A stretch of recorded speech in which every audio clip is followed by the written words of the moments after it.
Hello friends, welcome back to illume biology class number 148। और अब हम लोग because molecular basis of inheritance start करने वाले हैं, तो उससे जस्ट पहले एक बार मैं आपको बहुत ही कुछ बेसिक चीज़ें बताना चाहता हूँ जेनेटिक्स और इनफैक्ट बायोलॉजी के बारे में ही बहुत बेसिक चीज़ें जिनमें स्टूडेंट्स मैक्सिमम गलती करते हैं। चलिए शुरुआत करता हूँ। देखो, सबसे पहले एक टर्म आएगा जेनेटिक मटेरियल, यानी एक ऐसा मटेरियल जो जेनेटिक्स में रोल प्ले करता है, यानी वो मटेरियल जो कैरेक्टर्स को एक तो स्टोर करके रखेगा और उसको नेक्स्ट जनरेशन में ट्रांसफर करता है। तो वो जो बायोलॉजिकल मटेरियल है उसी को हम कहेंगे जेनेटिक मटेरियल। और ऑर्गेनिजम्स में जो जेनेटिक मटेरियल की तरह जो मैक्रोमोलिक्यूल काम करता है वो है न्यूक्लिक एसिड्स। तो nucleic acids are the genetic material. Proteins, carbohydrates, lipids से कभी भी जेनेटिक मटेरियल का काम नहीं करता, only nucleic acids are genetic material. अब मैं प्रॉपर न्यूक्लिक एसिड्स की भी बात करूं तो नाम देखो, न्यूक्लिक एसिड यानी न्यूक्लियस के एसिड्स। तो बिकॉज ये जो मैक्रोमोलिक्यूल है वो सबसे पहले डिस्कवर हुआ था न्यूक्लियस में और केमिकली ये एसिडिक कैरेक्टर शो करता है, इसलिए हम इसको कहते हैं न्यूक्लिक एसिड्स।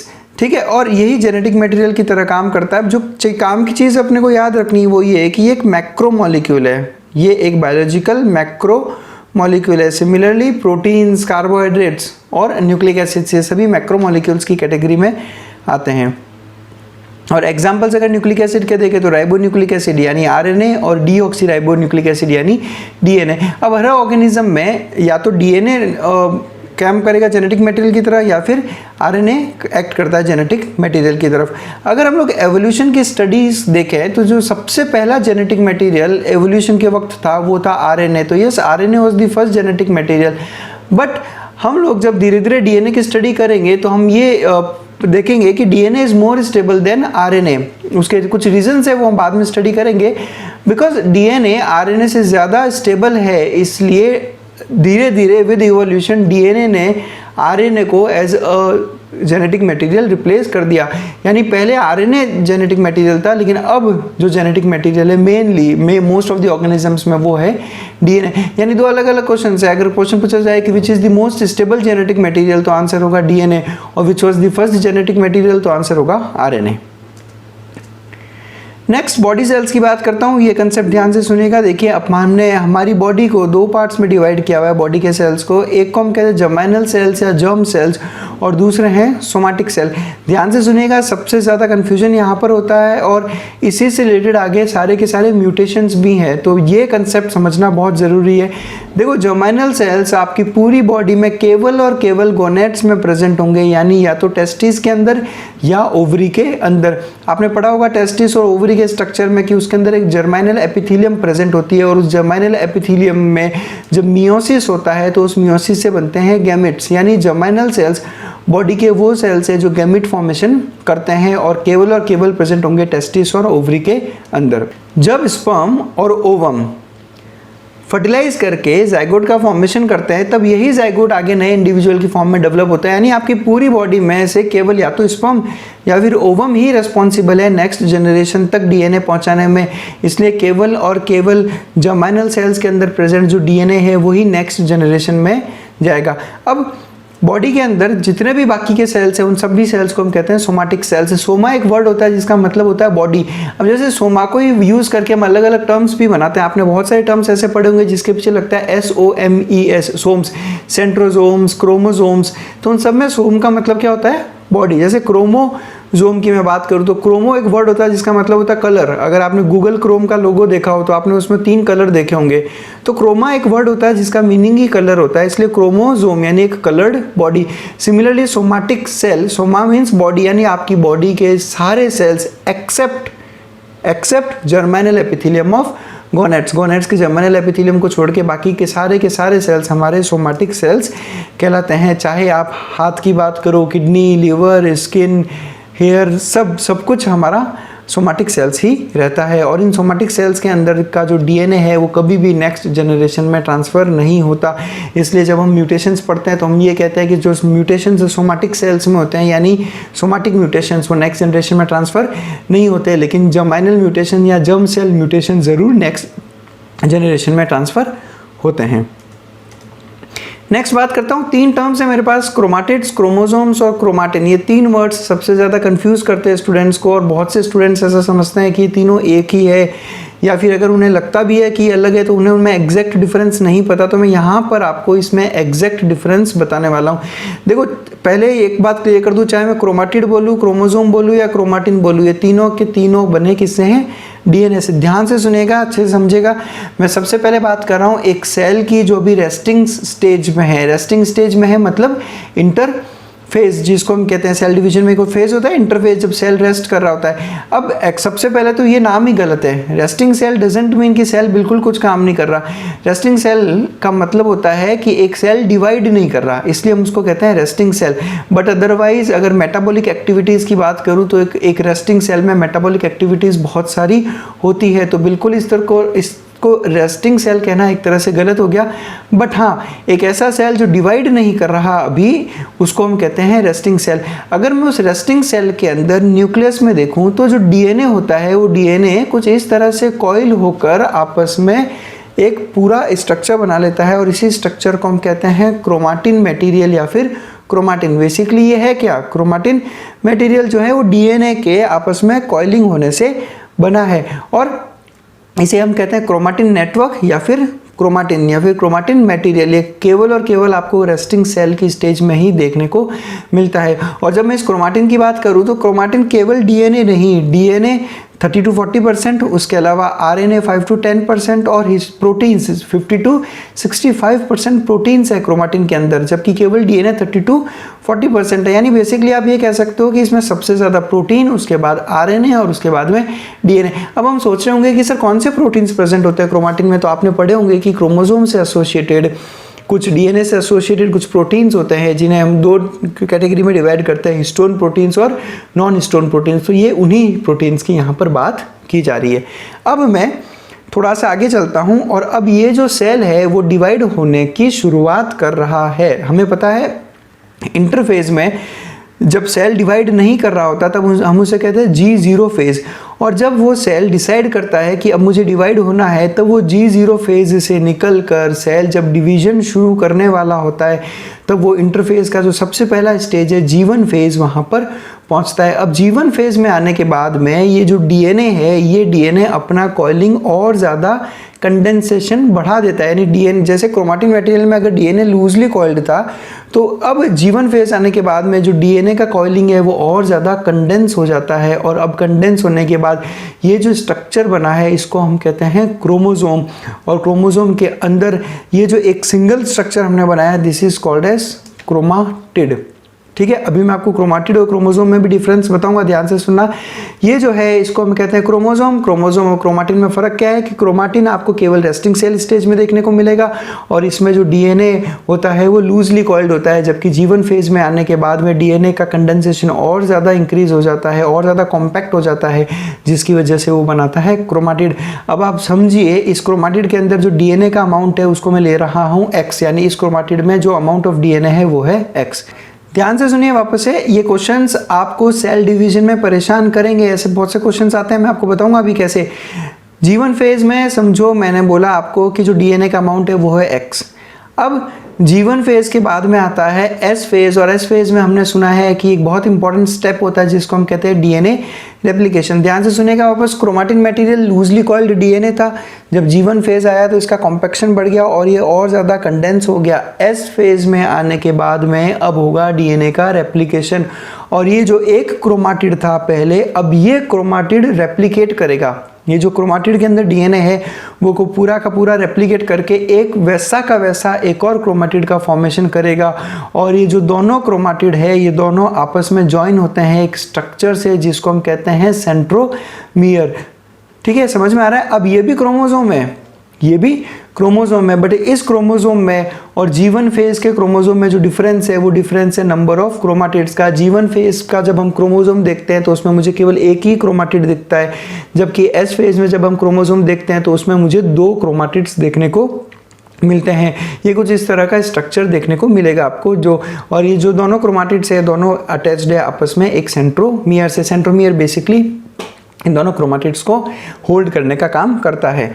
अब ध्यान से सुनिए, G1 फेज में डीएनए का अमाउंट कितना था X। अब एस फेज में आने के बाद में डीएनए का अमाउंट क्या करेगा, रेप्लिकेट यानी अपनी एक कॉपी बनाएगा। तो जब कॉपी बना तो क्रोमाटिड्स हो गए 2 और डीएनए का अमाउंट कितना हो गया, डबल। ठीक है, तो जो क्वेश्चंस आते हैं जो आप वो कुछ इस तरह से समझिए। इस पर्टिकुलर फिगर में G1 फेज में कितने क्रोमाटिड्स दिख रहे हैं, ध्यान से सुनिएगा। ये जो डिफरेंस है G1 फेज में कितने क्रोमाटिड है, यहाँ पर 1। S फेज में कितने क्रोमाटिड है, 2। G1 फेज में कितने क्रोमोसोम है, 1। S फेज में कितने क्रोमोसोम है, 1। समझ में आ रहा है, क्रोमोसोम का नंबर नहीं बढ़ा, बड़ा है क्रोमाटिड्स का नंबर। पहले क्रोमोसोम में एक ही क्रोमाटिड था, अब क्रोमोसोम में 2 क्रोमाटिड है। और डीएनए का जो अमाउंट है वो डबल हो गया है, क्योंकि एक क्रोमाटिड में अगर x डीएनए है तो 2 क्रोमाटिड्स में 2x डीएनए होगा, लेकिन क्रोमोसोम का नंबर इंक्रीज नहीं हो रहा। अब बिकॉज ये दोनों क्रोमाटिड्स एक दूसरे की कॉपी है, पहले एक क्रोमाटिड था, इस फेज में आने के बाद उसने अपनी कॉपी बनाई, इसलिए हम इन दोनों क्रोमाटिड्स को कहते हैं सिस्टर क्रोमाटिड्स। सिस्टर क्यों बोला, क्योंकि ये एक दूसरे की सिस्टर यानी रेप्लिका यानी कि कॉपी है, इसलिए हम कहते हैं इन्हें सिस्टर क्रोमाटिड्स। ये फिगर दिखाता हूँ मैं आपको, देखो अगर हम लोग डीएनए का स्ट्रक्चर देखें, इसको हम वापस एक बार लेंगे मॉलिक्यूलर बेसिस ऑफ इनहेरिटेंस, जब हम प्रॉपर शुरू करेंगे वहाँ पे। तो देखो क्रोमाटिन और क्रोमोसोम में मैं आपको डिफरेंस बताता हूँ। क्रोमाटिन यहाँ पर देखो ये है, ये भी डीएनए है, लेकिन डीएनए जो कॉइलिंग है वो थोड़ा कम अमाउंट में है, लेकिन जब भी क्रोमोसोम का फॉर्मेशन होता है तो डीएनए का कॉइलिंग बहुत ज़्यादा बढ़ जाता है। इसलिए क्रोमाटिड और क्रोमाटिन मटेरियल में जो डिफरेंस है वो केवल उसकी कॉइलिंग का है। क्रोमाटिड्स आर सुपर कॉइल्ड, जबकि क्रोमाटिन जो है वो इतना ज़्यादा कॉइल्ड नहीं होता। तो ये डिफरेंस रहता है। बाकी लिंकर डीएनए हिस्टोन्स वगैरह की स्टडी हम बाद में करेंगे, आज हम लोग केवल और केवल बेसिक्स की बात यहाँ पर करेंगे। अब मैं क्रोमाटिन को 2 पार्ट में डिवाइड कर सकता हूँ क्रोमाटिन मटेरियल को, एक है यू क्रोमाटिन और एक है हेटेरो क्रोमाटिन। सबसे पहले मैं आपको बता दूँ, ये जो यू वर्ड है ये बार बार आता है बायोलॉजी में, तो यू वर्ड नेक्स्ट टाइम आपको कहीं पे भी देखने को मिले तो समझ जाएगा इसका मतलब होता है ट्रू। कोई भी ट्रू चीज़ को हम कहते हैं यू, जैसे हम बोलते हैं यू बैक्टीरिया, तो eubacteria are the true bacteria. Euchromatin is the true chromatin. तो इससे आपको चीज़ याद करने को आसान होगा। समझाता हूँ मैं कैसे। देखो हेट्रोक्रोमाटिन और यूक्रोमाटिन में जो मेन डिफरेंस है वो डिफरेंस है ये दोनों ही क्रोमाटिन मटेरियल है, लेकिन हेट्रोक्रोमाटिन का जो कंडेंसेशन है, जो कॉइलिंग है वो ज़्यादा डेंस है और यूक्रोमाटिन थोड़ा लूज कॉइलिंग शो करता है। आप कुछ इसको ऐसा समझ लो, आप सिंपल सा एक तरीका बताता हूँ मैं आपको। आप बहुत सारे मोती लो और उसको ऐसे किसी धागे से पिरो के एक माला बना दो। अब आप मोती जितने पास पास रखोगे उतना ज़्यादा हम कहेंगे कि वो कंडेंस्ड है, और मोती जितना दूर दूर रखोगे उतना हम कहेंगे कि कॉइलिंग कम है। यानी जब यू क्रोमाटिन है तो मोती दूर दूर है, लूज कॉइलिंग। हेट्रोक्रोमाटिन है तो मोती पास पास में है, यानी कि टाइट कॉइलिंग। तो सबसे बड़ा डिफरेंस तो यही है कि हेट्रोक्रोमाटिन बहुत ज़्यादा कंडेंस्ड है, जबकि यू क्रोमाटिन थोड़ा कम कंडेंस्ड है। अब सिंपल सी बात है, अगर इस तरह के स्ट्रक्चर को मैं माइक्रोस्कोप में देखूंगा तो मुझे ज़्यादा डार्क कहाँ पे दिखेगा, जहाँ पर कंडेंसेशन ज़्यादा होगा। अब बिकॉज हेट्रोक्रोमाटिन ज़्यादा कंडेंस्ड है, इसलिए स्टेनिंग करने के बाद में हेट्रोक्रोमाटिन ज़्यादा डार्क दिखाई देता है, जबकि यू क्रोमाटिन सिंपल जो लाइट स्टेन लेता है। ये कुछ इस तरह का फिगर दिखाता हूँ मैं आपको। न्यूक्लियस का जो माइक्रोस्कोप में दिखता है सबसे बाहर, तो यहाँ पर देखो ये मेम्ब्रेन है, this is called as nuclear membrane. ये पूरा अपना न्यूक्लियर मेम्ब्रेन हो गया।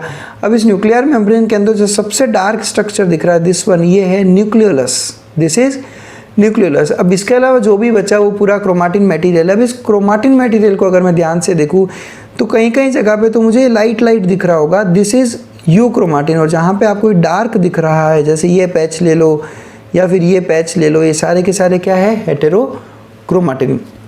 तो ये इनकी स्टेनिंग करने के बाद में ये डिफरेंस रहता है। और फंक्शन वाइज अगर मैं डिफरेंस देखूं तो बहुत बड़ा डिफरेंस है कि हेटेरोक्रोमाटिन ट्रांसक्रिप्शन शो नहीं करता। अब ट्रांसक्रिप्शन हमें पता है कि डीएनए से बनता है एमआरएनए, और एमआरएनए ट्रांसलेट करके बनाता है प्रोटीन। तो ये जो पूरा सेंट्रल डॉग्मा वाला मैकेनिज्म है वो केवल और केवल यू क्रोमाटिन में ही होता है, हेटेरोक्रोमाटिन में नहीं होता। इसलिए अगर यू क्रोमाटिन में किसी तरह का चेंज आएगा तो उससे आपका फिनोटाइप चेंज हो सकता है, क्योंकि उससे बॉडी में चेंजेस देखने को मिलेंगे, क्योंकि वो एक्सप्रेस हो रहा है, वो प्रोटीन्स का फॉर्मेशन करता है। यही हेट्रोक्रोमाटिन बिकॉज किसी तरह का एमआरएनए और प्रोटीन का फॉर्मेशन नहीं कर रहा, तो आपके कैरेक्टर्स में बदलाव नहीं ला सकता। इसलिए हम कहते हैं कि हेट्रोक्रोमाटिन में होने वाले म्यूटेशंस कभी भी हार्मफुल या फिर यूजफुल नहीं होते, वो हमेशा न्यूट्रल म्यूटेशंस कहलाते हैं। नेक्स्ट बढ़ते हैं। अब टर्म आता है जीन्स। कि जीन्स और क्रोमोसोम्स में क्या डिफरेंस होता है, तो ध्यान से सुनिए। ये समझो ये क्रोमोसोम है। सबसे पहली बात तो जीन भी डीएनए और क्रोमोसोम भी डीएनए है, बट फर्क क्या है ध्यान से सुनेगा। ये समझो एक क्रोमोसोम है और क्रोमोसोम का जो सबसे ऊपर वाला पार्ट यानी ये जो येलो पार्ट है ये आपके आई कलर के लिए रेस्पॉन्सिबल है। मतलब ये जो पार्ट है क्रोमोसोम का, इसकी वजह से आपकी आंखों का कलर डिटरमाइन होता है, इसलिए मैं कहता हूँ इसको जीन फॉर आई कलर। यानी बेसिकली मैं ये कह सकता हूँ कि जीन क्रोमोसोम का वो पार्ट है जो किसी एक कैरेक्टर के लिए रेस्पॉन्सिबल होता है। जैसे और एग्जांपल देखें तो उसके नीचे का जैसे ब्लू वाला पार्ट है क्रोमोसोम का, वो समझो आपके हेयर हीमोग्लोबिन के सिंथेसिस के लिए रिस्पॉन्सिबल है। तो ये जीन किसका हो गया? हीमोग्लोबिन के सिंथेसिस का जीन। नेक्स्ट एक और एग्जांपल ले सकते हैं कि क्रोमोसोम का ये जो पार्ट है वो हमारे हेयर कलर के लिए रिस्पॉन्सिबल है, तो ये उसका जीन हो गया।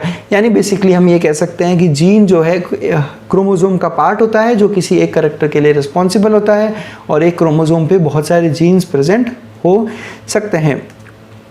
तो इसलिए हम कह सकते हैं कि genes are the basic structural and functional units of heredity. Heredity का जो यूनिट है वो है हमारा जीन्स। अब एक जीन एक कैरेक्टर के लिए रिस्पॉन्सिबल है, बट यहाँ पर एक्सेप्शंस भी होते हैं। आपने कुछ पर्टिकुलर टॉपिक्स पढ़े होंगे, पॉलीजेनिक इनहेरिटेंस, जिसमें एक कैरेक्टर को बहुत सारे जीन्स मिलकर कंट्रोल करते हैं, या फिर आपने पढ़ा होगा लियोट्रोपी, जिसमें एक जीन बहुत सारे कैरेक्टर्स को कंट्रोल करता है।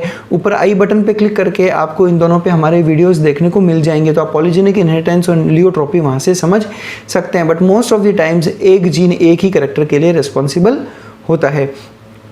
अब अगर मैं ग्रेगर जॉन मेंडल की बात करूँ, या जो बेसिक जेनेटिक्स आपने पढ़ी होगी कि मेंडल ने कहा था कि एक फैक्टर होता है जो एक फैक्टर किसी एक कैरेक्टर के लिए रिस्पॉन्सिबल होता है। जैसे मेंडल लिखते थे कैपिटल टी, तो उसको लिखते थे कि ये एक फैक्टर है जो प्लांट की हाइट डिटरमाइन करेगा। तो मेंडल ने जिसको फैक्टर बोला था उसी को बाद में जोहानसन नाम के एक साइंटिस्ट ने जीन्स बोला। तो मेंडल का फैक्टर और जोहानसन का जीन दोनों एक ही चीज़ है, बट हम जो वर्ड यूज़ करते हैं आज के टाइम में वो है जीन्स। तो yes, genes are the basic functional and structural unit of heredity. Next आगे बढ़ता हूँ, पार्ट्स ऑफ अ क्रोमोसोम। अब यहाँ पे ध्यान से सुनिएगा, इसमें बहुत सारे डाउट्स है जो आपके यहाँ पर क्लियर होंगे। देखो, एक पर्टिकुलर क्रोमोसोम को मैं 3 पार्ट में डिवाइड करता हूँ, एक उसका पेलिकल, उसका मैट्रिक्स और फिर उसका क्रोमोनीमा। सबसे पहले तो हम बात करें डायग्रामेटिकली, अगर इसको समझें, देखो 2 वर्ड्स हैं, एक है क्रोमोनीमा और एक है क्रोमोनीमेटा। डिफरेंस केवल और केवल सिंगुलर और प्लूरल का है। क्रोमोनीमा सिंगुलर है और क्रोमोनीमेटा उसका प्लूरल है। बस यही डिफरेंस है दोनों में, बाकी कोई डिफरेंस नहीं है। ये समझो आपके सामने एक क्रोमोसोम है। अब इस क्रोमोसोम में ये केवल एक क्रोमाटिड ही मैंने शो किया, यानी ये जीवन फेज का क्रोमोसोम आप इसको कह सकते हो। अब इस क्रोमोसोम में देखो, जो क्रोमोसोम की कवरिंग होती है सबसे बाहर वाली, उसको हम कहते हैं पेलिकल। पेलिकल वर्ड अगर आपको बायो में और भी कहीं जगह देखने को मिले तो ये 100% गारंटी है कि पेलिकल हमेशा किसी ना किसी की कवरिंग को ही कहा जाता है। पेलिकल का मतलब ही होता है कवरिंग। तो कहीं पे भी अगर आपको कवरिंग या पेलिकल देखने को मिले तो आप समझ जाना वो उसकी कवरिंग होती है। फिर पेलिकल के अंदर जो फ्लूइड प्रेजेंट होता है उसको हम कहते हैं मैट्रिक्स। और बिल्कुल हर जगह पे हम लोग किसी भी पर्टिकुलर ऑर्गेनल ले लो या कुछ भी स्ट्रक्चर की बात करते हैं तो उसके अंदर जो ग्राउंड सब्सटेंस या जो उसके अंदर का जो फ्लूइड पार्ट होता है उसको हम कहते हैं मैट्रिक्स। तो यहाँ पे भी हम इसको कहेंगे मैट्रिक्स। और इसके बाद में ये जो बीच वाला पोर्शन जो 2 क्रोमाटिड्स को ज्वाइन करता है उसको हम कहते हैं सेंट्रोमियर, यानी कवरिंग पेलिकल। पेलिकल के अंदर एक फ्लूइड जिसको हम कहते हैं मैट्रिक्स। और अब इस मैट्रिक्स के अंदर जो वो पार्ट जिसके अंदर डीएनए है उसको हम कहते हैं क्रोमोनीमा। क्या कहते हैं? क्रोमोनीमा। क्रोमोसोम में बेसिकली क्या रहता है? डीएनए। तो कवरिंग, उसके अंदर फ्लूइड, और फ्लूइड के अंदर जो डीएनए वाला पोर्शन है उसको हम कहते हैं क्रोमोनीमा। तो इससे क्रोमोनीमा का डेफिनेशन कुछ ऐसा रहता है कि chromonema is the gene bearing structure of a chromosome, यानी क्रोमोसोम का वो पार्ट जिसपे जीन्स प्रेजेंट हो उसको हम कहते हैं क्रोमोनीमा। अब इस क्रोमोनीमा के अलावा एक और टर्म है यहाँ पे जिसको हम कहते हैं क्रोमोमेस। क्रोमोमेय का मतलब समझो, देखो समझो आपका जो डीएनए है वो इस तरह से कॉइल हो रहा है। डीएनए कॉइल होता है, कुछ कुछ पॉइंट पे डीएनए आकर बहुत ज़्यादा कॉइलिंग शो करता है। जैसे डीएनए आया, एक सिंपल सा डीएनए आ रहा है, बहुत सारी कॉइलिंग शो की, फिर नॉर्मल, फिर बहुत सारी कॉइलिंग और फिर नॉर्मल। तो दूर से कुछ ऐसा लगता है जैसे आपको डॉट डॉट देखने को मिलेंगे, कुछ ग्रेन्यूल लाइक स्ट्रक्चर। यहाँ पे भी आप देखो, यहाँ पर जैसे ये पर्टिकुलर पोर्शन है, यहाँ पर ये आपको कुछ लग रहा होगा ना दाना टाइप में, ग्रेन्यूल्स। तो ये हमारे क्रोमोमियर्स है जहाँ पर बेसिकली हमारा डीएनए ने एक अच्छे लेवल का जो है कॉइलिंग शो किया है। तो pellicle is the membrane, matrix jelly like substance है पेलिकल के अंदर, और क्रोमोनीमा जीन बियरिंग पोर्शन है क्रोमोसोम का। क्रोमोमियर का डेफिनेशन क्या हो जाएगा? Serially aligned Beed like structure. Serially aligned मतलब सीरियल में, अलाइंड मतलब एक ही लाइन में स्ट्रक्चर्स है, बीड लाइक यानी मोती जैसे स्ट्रक्चर क्रोमोसोम में, जो कि डीएनए की लोकल कॉइलिंग यानी कि उस पर्टिकुलर पॉइंट पे कॉइलिंग की वजह से बनते हैं।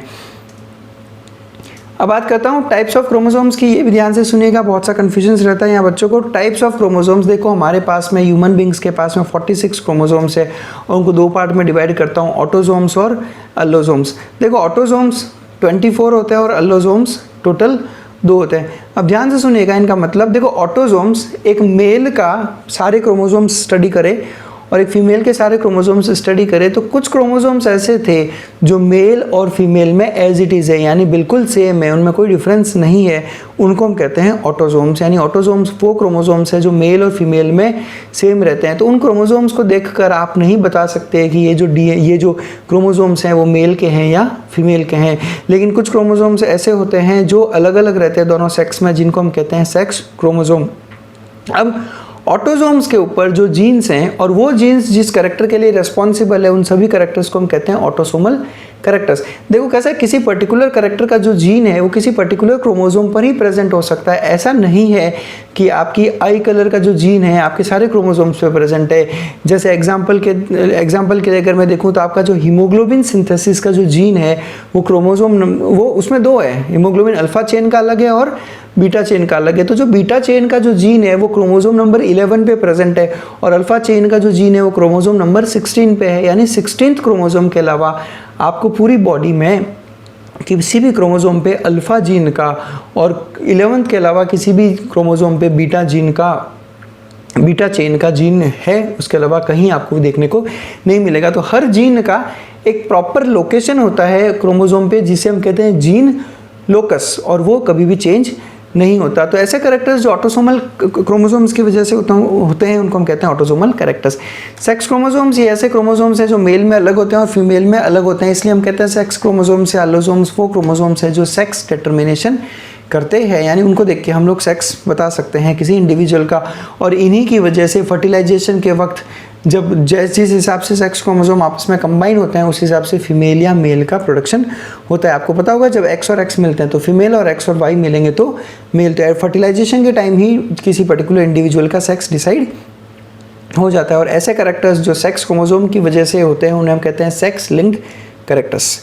डायग्राम देख लेते हैं एक बार। देखो ये 2 क्रोमोसोम्स हैं जो दोनों फीमेल में पाए जाते हैं, इन्हें हम कहते हैं एक्स क्रोमोसोम्स। तो फीमेल के अंदर दोनों ही सेक्स क्रोमोसोम्स एक्स क्रोमोसोम्स हैं, जबकि मेल के अंदर एक तो है एक्स क्रोमोसोम और एक है वाई क्रोमोसोम। तो ये डिफरेंस रहता है। नेक्स्ट बढ़ते हैं एक बहुत ही important topic, homologous versus non homologous chromosomes. बहुत से बच्चों में यहीं पे कन्फ्यूजन है। देखो अगर मियोसिस समझना है अच्छे से तो जो मैं अभी आपको बता रहा हूँ वो ध्यान से सुनिएगा। मैं आपको 2 क्रोमोसोम्स का फोटो दिखाता हूँ, इन दोनों क्रोमोसोम्स को अच्छे से देखो। इन दोनों क्रोमोसोम्स में देखो, सबसे पहले मैं आपको बात करता हूँ शॉर्ट आर्म्स की। देखो इनको हम कहते हैं क्रोमोसोम के शॉर्ट आर्म्स। देखो सेंट्रोमियर का जो लोकेशन रहता है उस लोकेशन की वजह से जो क्रोमोसोम्स के आर्म्स है उनकी लेंथ अलग हो सकती है। जैसे कि समझो किसी पर्टिकुलर क्रोमोसोम में ये क्रोमाटिड है, उसका सेंट्रोमियर बीचों बीच में है, तो इसका अपर आर्म और लोअर आर्म का लेंथ क्या है? बराबर। यही अगर सेंट्रोमियर थोड़ा सा ऊपर होता तो अपर आर्म छोटा होता और लोअर आर्म बड़ा होता। इस क्रोमोसोम में देखो आप, इसके अंदर सेंट्रोमियर हल्का सा ऊपर की तरफ है इसलिए अपर आर्म्स छोटे हो गए, इनको हम कहते हैं शॉर्ट आर्म्स या फिर पी आर्म। नीट 2019 का क्वेश्चन है कि किसी भी क्रोमोसोम के शॉर्ट आर्म को क्या कहते हैं, तो अपना आंसर होगा पी आर्म। और अब आप देखो सेंट्रोमियर का पोजीशन, तो इन दोनों क्रोमोसोम में पोजीशन जो सेंट्रोमियर का है वो भी सेम है। 2 अलग अलग क्रोमोसोम जिनमें शॉर्ट आर्म्स या पी आर्म्स का लेंथ सेम है, उनका सेंट्रोमियर का पोजीशन भी सेम है। और लॉन्ग आर्म्स जिन्हें हम कहते हैं क्यू आर्म्स, उन लॉन्ग आर्म्स का भी लेंथ एग्जैक्ट सेम है। और सबसे बड़ी बात, इन दोनों पे जो जीन्स प्रेजेंट है वो भी सेम है। इन दोनों क्रोमोसोम के शॉर्ट आर्म्स इक्वल है, सेंट्रोमियर का पोजीशन इक्वल है, लॉन्ग आर्म्स इक्वल है और इन पे जो मौजूद जीन्स हैं वो सिमिलर जीन्स हैं, इसलिए इन्हें हम कहते हैं होमोलोगस क्रोमोसोम्स। ऐसे क्रोमोसोम जिनका लेंथ, उनका सेंट्रोमियर का पोजीशन और सिमिलर जीन्स प्रेजेंट होंगे उनके करस्पॉन्डिंग लोकाई पे, उनको हम कहते हैं होमोलोगस क्रोमोसोम। थोड़ा सा मैं अगर आप यहाँ पर मेंडल की बात करूँ तो जो देखो मेंडल जब भी कहते थे ना कि एक गैमीट में एक ही फैक्टर प्रेजेंट होता है। जब भी गैमेट फॉर्मेशन होता है तभी होमोलोगस क्रोमोसोम सेपरेट हो जाते हैं। जैसे अगर मैं स्पर्म फॉर्मेशन की बात करूं तो उस स्पर्म के अंदर इन दो होमोलोगस क्रोमोसोम में से केवल एक ही होमोलोगस क्रोमोसोम प्रेजेंट होगा, दूसरा वाला दूसरे गैमेट में जाएगा। अब हमें पता है कि एक नॉर्मल सेल में 46 क्रोमोसोम है, लेकिन गैमेट के अंदर 23 क्रोमोसोम्स हैं। वो इसलिए हैं क्योंकि ये सारे के सारे 23 क्रोमोसोम्स आपस में नॉन होमोलोगस है। हर एक क्रोमोसोम का एक होमोलोगस क्रोमोसोम और होता है, और दो ही रहते हैं ऐसे क्रोमोसोम्स, यानी एक दूसरे की कॉपी हमेशा दो ही रहते हैं, दो से ज़्यादा नहीं होता। और अगर ऐसा होता है तो उसे आप क्रोमोसोमल डिफेक्ट्स कहते हो, वो नॉर्मल नहीं होता। तो एक क्रोमोसोम का हमेशा एक कॉपी रहता है जिसे हम कहते हैं होमोलोगस क्रोमोसोम। एक नॉर्मल सेल में दोनों प्रेजेंट होंगे, लेकिन गैमेट में उन दोनों में से केवल एक ही जाएगा, दोनों कभी भी नहीं जाते। इसलिए जब मेंडल लिखते थे टी, जैसे समझो कि ये पर्टिकुलर पी प्लांट की बात कर लो, और पी प्लांट का समझो कि ये एक क्रोमोसोम है, तो अगर इस पे कैपिटल टी प्रेजेंट है तो सेम इसका जो होमोलोगस क्रोमोसोम होगा उसके सेम पोजीशन पे, यानी कि यहाँ पर जो है वो इसका दूसरा वाला अलील यानी कि कैपिटल टी या फिर स्मॉल टी प्रेजेंट होगा, उसी को हम कहते हैं होमोलोगस क्रोमोसोम। और जब हम लोग मेंडल में फिर जब वो चार्ट बनाते हैं तो जब गैमेट फॉर्मेशन करते हैं तो कैपिटल टी और स्मॉल टी या फिर कैपिटल टी अलग कर देते हैं। वो इसीलिए किया क्योंकि होमोलोगस क्रोमोसोम गैमेट फॉर्मेशन के वक्त अलग हो जाते हैं और एक गैमेट में एक ही होमोलोगस क्रोमोसोम प्रेजेंट होता है, इसलिए ये इस तरह से हम जेनेटिक्स करते हैं। नॉन होमोलोगस क्रोमोसोम्स है, अलग अलग लेंथ है, सेंट्रोमियर का पोजीशन अलग है और जीन्स भी उन पे बिल्कुल अलग है। अब ध्यान से सुनिएगा, जब हम कहते हैं कि मियोसिस में होता है क्रॉसिंग ओवर प्रोफेज फर्स्ट में, तो क्रॉसिंग ओवर केवल और केवल होमोलोगस क्रोमोसोम्स में ही हो सकता है। दोनों होमोलोगस क्रोमोसोम्स आपस में क्रॉसिंग ओवर करके डीएनए को एक्सचेंज करते हैं। कभी भी नॉन होमोलोगस क्रोमोसोम्स में क्रॉसिंग ओवर नहीं होता, और अगर होता है तो दैट इज अ डिफेक्ट जिसे हम कहते हैं ट्रांसलोकेशन, यानी एक नॉन होमोलोगस क्रोमोसोम दूसरे नॉन होमोलोगस क्रोमोसोम के साथ में डीएनए का एक्सचेंज कर लेगा, तो that is a type of mutation which is called as translocation and that is a defect. जबकि crossing over is a normal process जो हर वक्त मियोसिस में होगा ही होगा, और वो हमेशा दो होमोलोगस क्रोमोसोम्स के बीच में ही हो सकता है। तो ये डिफरेंस होता है ट्रांसलोकेशन और क्रॉसिंग ओवर में। आई होप क्लियर है आपको कंसेप्ट। कुछ भी डाउट हो तो आप कमेंट सेक्शन में आकर वापस पूछ सकते हैं। एक बार मैं आपको सारे दिखाता हूँ। हमारे पास में कितने क्रोमोसोम्स है? टोटल 46 क्रोमोसोम्स है, यानी 23 पेयर्स ऑफ क्रोमोसोम्स है।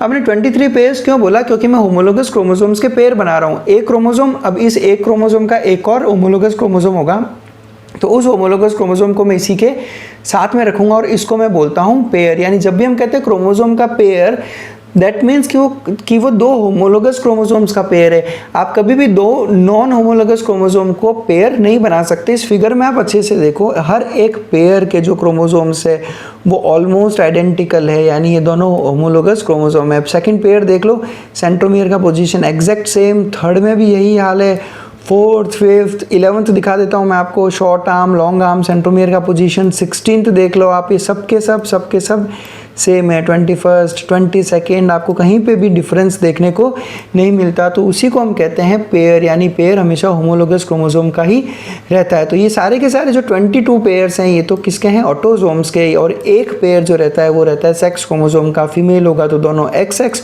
और मेल होगा तो एक X और एक Y, और बिल्कुल X और Y एक दूसरे को रिजेंबल नहीं करते। यानी कि इसका मतलब ये हो गया कि ह्यूमन बींग्स में क्रोमोसोम का नंबर कितना है? 46। अब कितने सेट्स ऑफ क्रोमोसोम्स हैं, यानी कितने क्रोमोसोम के सेट्स हैं?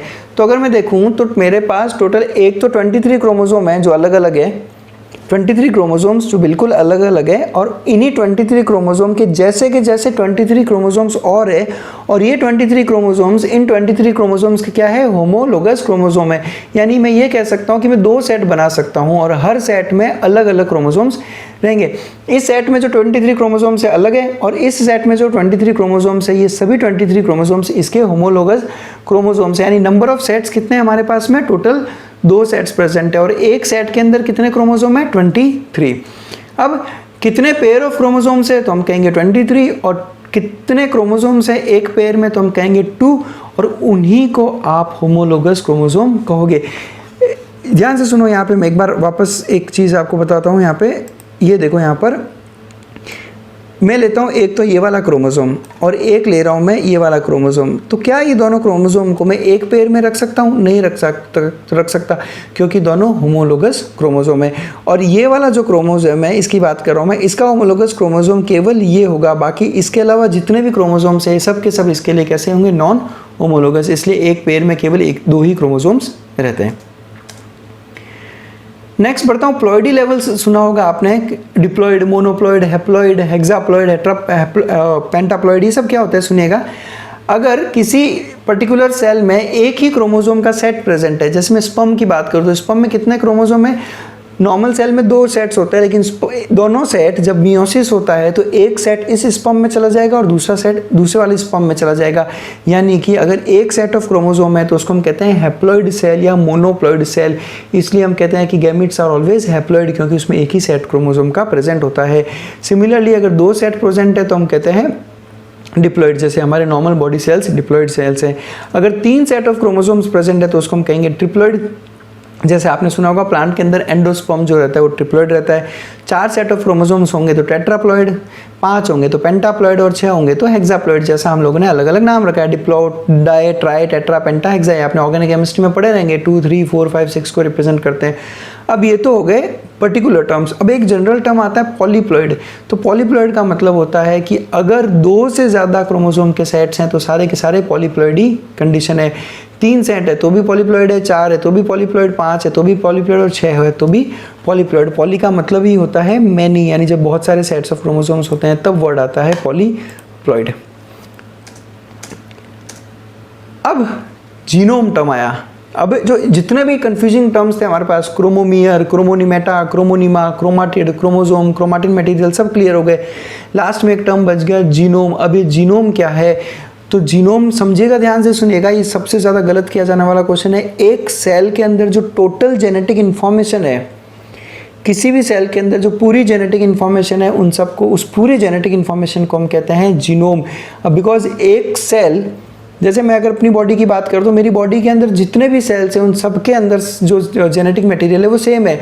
मैं चाहे मेरे इस पार्ट से एक सेल निकालूं या फिर मैं इस हेयर फॉलिकल से एक सेल निकालूं, तो दोनों में जो number of chromosomes, sequence of DNA, सब कुछ क्या रहेगा? सेम, यानी डिफरेंस नहीं आएगा। तो एक सेल के अंदर का पूरा जेनेटिक इन्फॉर्मेशन या फिर आप बोल सकते हो कि एक ऑर्गेनिज्म के अंदर का पूरा जेनेटिक इन्फॉर्मेशन कहलाता है जीनोम।